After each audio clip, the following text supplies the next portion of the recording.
TV, YouTube videos, books, news, and basically anything you can think of as a way to get information is media. I'm S.J. Lyon, and this is the Sex Talk, where family, friend, and peer influence can be a little easier to understand. The influence the media has over our sexuality is a lot more nuanced. We all consume some form of media, but we aren't always aware of how that affects our sexuality.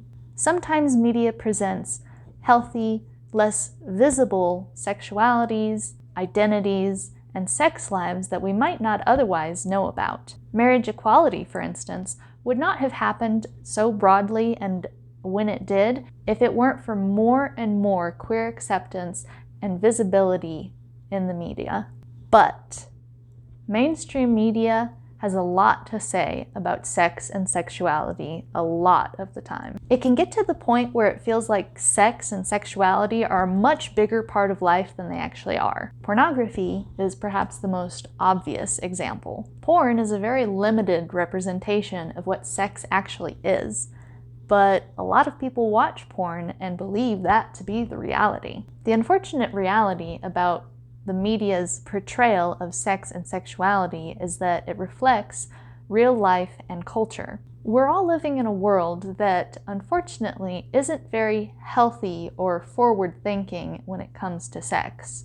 As a result, sex and sexuality are shown in the media in very negative, inaccurate, unhealthy, abusive, and/or inhumane ways. Again, the porn industry is a good example of this issue. Pornography very rarely features people with disabilities, small penises, or uneven breasts. You'd have a hard time finding two men engaged in sex, but the internet is littered with women pleasuring each other, only for a man to come in and finish them. The women always orgasm, and they always orgasm loudly. The men are very often aggressive and violent, treating the women more like objects than actual human beings. The problematic representations in porn can go on and on, but it's not the only way the media lies to us about sex and sexuality.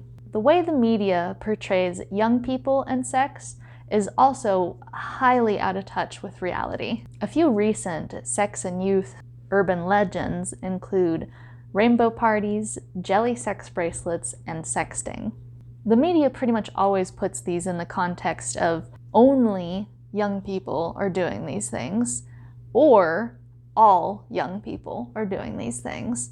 And of course, the media would be wrong on both counts. This misrepresentation of sex and young people by the media can have some pretty serious fallout though. For one, when the media is sending a very clear message, whether it's accurate or not, that everyone is doing something, it's easy to then believe that that's true.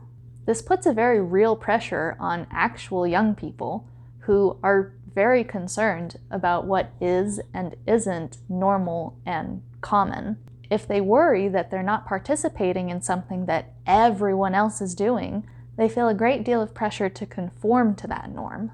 It's for these reasons that it's important to be a smart consumer when it comes to media. You want to take how the media portrays sex and sexuality with a serious grain of salt. Having said that, it is getting better. There are some shows and YouTube channels that focus on teaching you accurate and helpful information on sex and sexuality. The importance of representing different sexualities in media cannot be overstated. It can greatly help young people feel less alone and more normal, which in turn allows them to live healthier, happier lives. I'm S.J. Lyon. This has been the Sex Talk on how the media affects your sexuality. I hope you guys have had a good start to 2022. If you haven't yet, please be sure to check out my Instagram and Patreon for more content and to help me support this channel. I have a lot of plans for this year that I hope you guys will really enjoy. I also want to shout out Pleasure Pie for my really awesome poster on